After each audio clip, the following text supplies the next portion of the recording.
Guys, the Lyriq is fixed. You can see the state of charge on the screen. You still have Apple CarPlay. You have lane centering without using Super Cruise, but you still have Super Cruise for hands-free driving. Super Cruise has also expanded beyond its original only highways, so now B roads are also mapped. It has Dolby Atmos, just like we've seen recently on the Optic. So many things have changed and improved with the Lyriq over the years since it has come out, and I feel like it's finally in a spot where I'm like, this is perfect. Almost.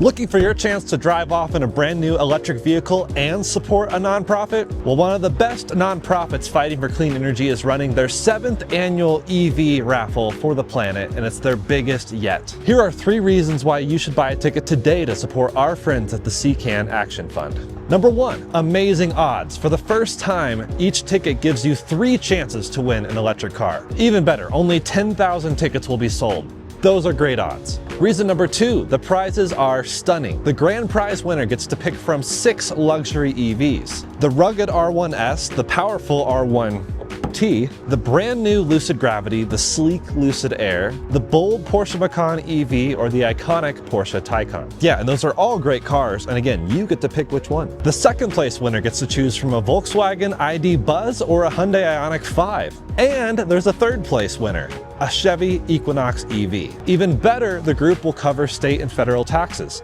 Oh, but what about tariffs? Well, no problem, they cover those too. Reason number 3, the CCAN Action Fund supports clean energy nationwide. So you could win a great EV and support a greener world. It really is kind of a win-win. To enter, check out www.evraffle.org. That's evraffle.org, or simply click the link in the description below. Tickets are only $200. Enter to win today.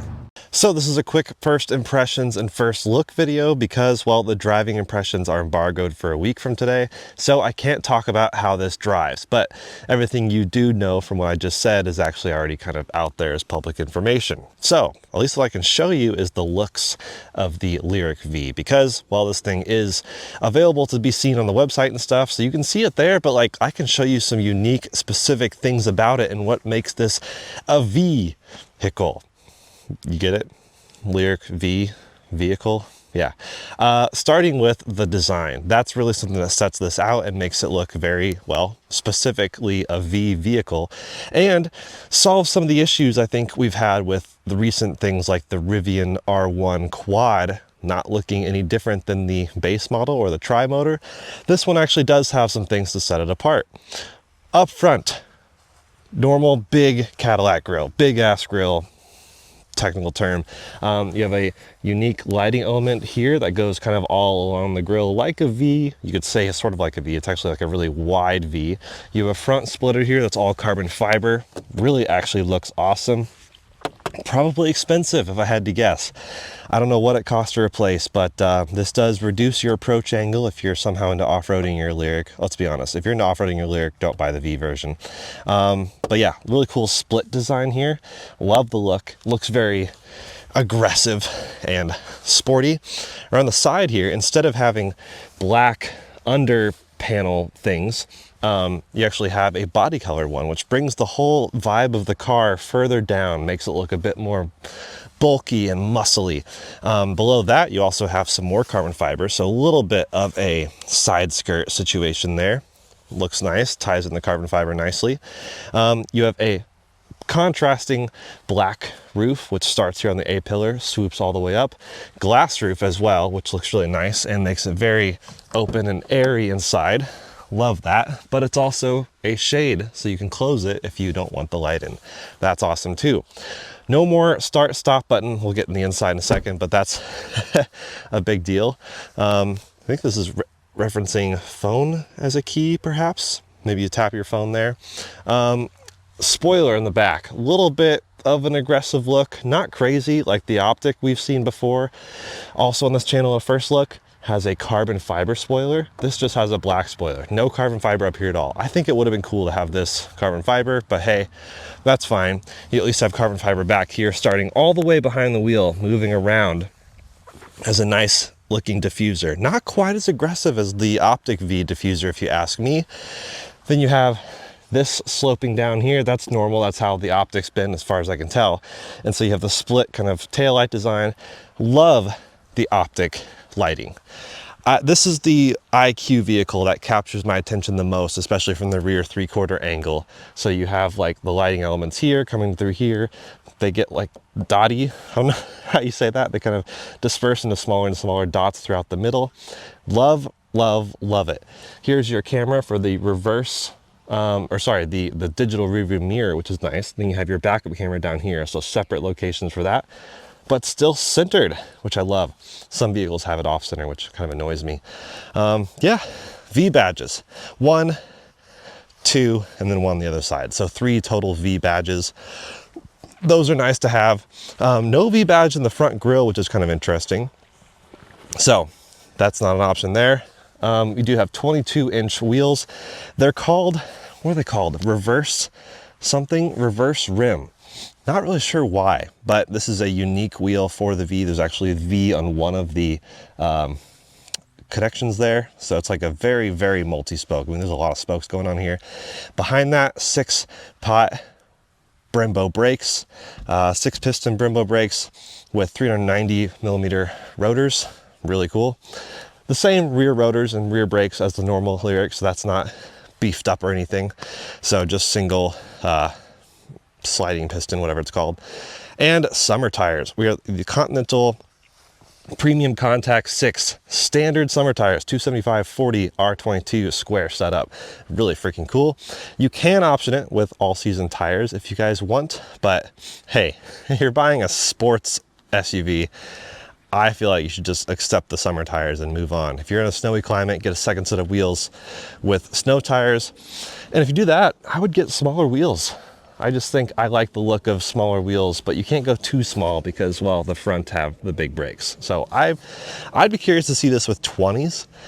If that fits, maybe 21s. Not sure, I'll have to play around with that. I'm sure the forums will have all the info there, but that'd be pretty sweet. Otherwise, charge port. That's still a problem. Very, very, very slow. I mean, it's fine, it does work, but it's a huge charge port. You still have your CCS connection right here. So unlike the 2026 Optic V, the 2026 Lyriq V doesn't get NACS. That's partially because, to my understanding, it's just, look at how slow that is to close. Oh my gosh. Partially because it's just their legacy IQ vehicle. This is the first one they introduced, and so that's why the platform wasn't really fully ready, whereas the Optic was designed from the beginning to have NACS. Maybe not the beginning, but at least in some point in that process, they're like, oh, let's switch it over. So that's why this is not quite up to NACS yet, but I think that'll follow very soon. All the IQ vehicles should get NACS pretty soon here. So that's pretty much just the exterior design. Wanted to show you guys this really cool, beautiful blue color. V badging there. Some sporty seats with more bolstering to help you in the corners when you're doing your track stuff. And then, yes, no start stop button, which is so nice to have. And you show state of charge there, and you still have your CarPlay, and you still have that GM beep. But the Lyriq does, yes, have CarPlay still, which is funny. Improved Dolby Atmos AKG system, 23 speakers. It has Dolby Atmos, which is awesome. So, love to see that. And digital rearview mirror, that's pretty normal now. State of charge doesn't show on every screen, just this main driver display and then maybe one other. But if you actually look at the options over here, I think layout, assist, energy shows state of charge, gauge shows state of charge, but the other ones, assist, clean, and map, do not show state of charge. So they sort of got it, but didn't quite get it everywhere. I feel like you should see state of charge on everything. Guessometer, not that helpful. Physical buttons, love it. Piano black, hate it. This would have been cool to have as a different material. And then, squeaky, cheap feeling center console. Don't like that at all. Drive modes, this has V mode. And then when you go to V mode, you can it actually asks if you want to turn on competitive mode. Traction control will be turned off. ESC will be reduced for optimal vehicle performance. So you can always go into competitive mode if you want, but in V mode, you can adjust steering, suspension, brake feel, acceleration feel, lots of fun things to play with. And motor sound, notably, there's a stealth mode now, so you can turn that off completely. Awesome. turn competition mode off, or if you turn it on, boom, you have traction control off and stability reduced, sensors reduced. So I'm gonna go drive this thing, which means you guys should like and subscribe and stay tuned for the full review where we actually include the driving footage. This is just a quick first look because I wanted to show you guys, well, a first look on the car before I can actually share the driving impressions.